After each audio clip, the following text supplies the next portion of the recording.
नमस्कार. गेल्या 2-3 दिवसांपासून कर्जत तालुक्याला अवकाळी पावसाने झोडपून काढले. याचा परिणाम आपण पाहिला असेल तर गेल्या 2-3 दिवसांपासून वादळ वारा भरपूर झालेला आहे. मोठ्या प्रमाणावर विजेचे जे पोल आहेत ते पडलेले आहेत. कर्जत तालुक्यातील अनेक भागामध्ये लाईट गेलेली आहे. विजेच्या समस्या निर्माण झालेल्या आहेत. आपण पाहिलं असेल तर मी जो आलेलो आहे कळंबोली भागात आहे. कळंबोली फिडर इथे आहे. कर्जत तालुक्याला जेथून वीज पुरवठा केला जातो त्या भागात मी आहे. त्या भागातील आपण अवस्था पाहिली, विजेचे पोल जे आहेत, जे मेन पोल जे आहेत पूर्णपणे पडलेले आहेत. या विजेच्या वाहक तारा आपण पाहू शकतो पूर्णपणे कोसळून पडलेले आहेत. याच लाईनीमध्ये येणारे 10 ते 12 पोल जे आहेत ते एकापाठोपाठ पूर्णपणे वादळ वाऱ्याने पडलेले आहेत. आणि याच ठिकाणाची जी पाहणी करण्यासाठी जे आहेत कर्जत वितरणाचे कार्यकारी अभियंता देवके साहेब इथे आहेत. आपण त्यांच्याशी चर्चा करणार आहोत. एकंदरीत तालुक्याची विजेची परिस्थिती काय आहे, केव्हापर्यंत पूर्ण हा जो वीज पुरवठा पूर्ववत होणार आहे आणि नागरिकांच्या घरामध्ये वीज केव्हा येणार आहे. देवके साहेब आता या पूर्णपणे विभागाची पाहणी करतायत आणि आपण त्यांच्याशी चर्चा करण्याचा प्रयत्न करणार आहोत. सर, एकंदरीत तालुक्याची आता काय परिस्थिती आहे, कुठे कुठे पडझड झालेली आहेत विजेच्या तारा? आपल्याकडे तालुक्यामध्ये 8 सेक्शन आहेत. त्यापैकी कडाव सेक्शन जे आहे आणि नेरळ 2 सेक्शन, तेथे जास्त प्रमाणात वीज आहे. म्हणजे महावितरणच्या म्हणजे पोल बिलचं नुकसान जास्त झालेलं आहे. तर कडाव सेक्शनला नाही बोललं तरी एक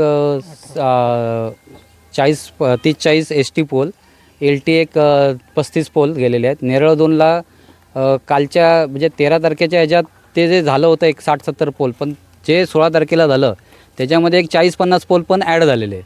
तर नेरळ याला लाईनशीर एक नेरळ 2 सेक्शन एक आहे, तिथे एक वाकस म्हणून आहे. तर लाईनशीर 30 पोलची लाईन जमीनदोस्त झाली पूर्ण त्या वाऱ्यामुळे. आणि बाकीचे असे 5 पोल 4 पोल असे झालेले आहेत. तर नेरळ 2 कडाव सेक्शन आणि एक दहिवली सेक्शन आहे, इथे जास्त तो इफेक्ट झालेला आहे. आणि त्याच्यामुळे तो कंझ्युमर बरेचसे आपण चालू केलेले आहेत, म्हणजे अल्टरनेट आमचे जे फीडर आहे त्याच्याकडनं.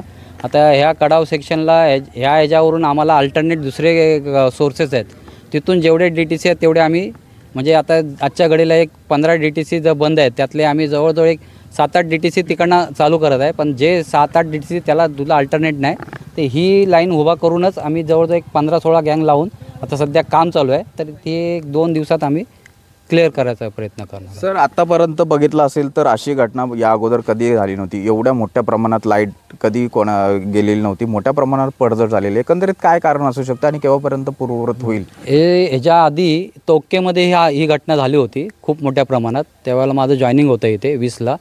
तर त्यावेळेला जवळजवळ एक आपल्या तालुक्यामध्ये 100-150-200 पोल जे गेले होते ते आपण आणून लावले होते.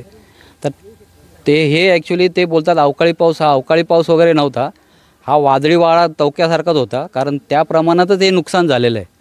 म्हणजे लोकांना हा एवढ्या एरियातच झाला आणि मी स्वतः तो अनुभवलेला आहे. मी जिथे होतो त्यावेळेला तो समोरून वारा माझ्या समोरून गेलेला आहे, तो मी तो बघितलेला आहे. तर ह्या निसर्गाचं आपत्तीची हे आहे, त्याच्यात आपण जे आता कवर करून एक गँगबिंग लावून आपण कवर करतो आहे ते लवकर, तर होऊन जाईल ते. एकंदरीत किती दिवसांमध्ये सुरळीत वीज पुरवठा होऊ शकतो? म्हणजे जवळजवळ एक 90 ते 95% वीज पुरवठा हा उद्यापर्यंत क्लिअर होईल. आणि एक 5% जो आहे एक 3 दिवस तरी लागतील, 3-4 दिवस वरचे पुढचे. आता तालुक्यातील कोणकोणत्या भागांमध्ये वीज पुरवठा खंडित आहे, म्हणजे काय कुठे काय प्रॉब्लेम? आजच्या घडीला कडाव गाव कुठल्या गणेगाव, मिरचोली, सालवड आणि वाकसला मिरचोली वाकस आणि नेरळ साईडचा काही भाग नेवाली एरिया ते आज होऊन जाईल. नेवाली आपला बाकी सर्वात चालू केलेलं आहे आपण एरिया. मग आता बघा, नागरिक मोठ्या प्रमाणावर हैराण झालेले आहेत. गेल्या 2-3 दिवसांपासून वीज पुरवठा खंडित झालेले आहेत. मोठ्या प्रमाणावर ते महावितरणाच्या अधिकाऱ्यांना देखील आरोप प्रत्यारोप करताना दिसत आहेत की आमची वीज पुरवठा कधीपर्यंत खंडित होईल. तर त्या नागरिकांना काय आवाहन कराल तुम्ही? नागरिकांना माझं एवढंच आव्हान राहील, सहकार्य करावं. आम्ही अतोनात प्रयत्न, आमचे सर्व आमचे सर्व 8-10 इंजिनियर आहेत, ते 80 कर्मचारी, 17-18 आमचे कॉन्ट्रॅक्टर लोक अहोरात प्रयत्न करत आहोत. तर आम्ही लवकरात लवकर वीज पुरवठा पूर्वरित करायचा प्रयत्न करत आहोत. तर आपण पाहिलं असेल, हे होते आपले कर्जतचे कार्यकारी अभियंता देवके साहेब. एकंदरीत जे तालुक्यातली परिस्थिती पाहिली असेल तर निसर्गाने जी नैसर्गिक आपत्ती जी आहे त्यांनी सांगितलेली ती आता आलेली आहे आणि विद्युत पुरवठा ही लवकरात लवकर सुरळीत करण्याचा त्यांचा प्रयत्न आहे असं ते सांगत आहेत.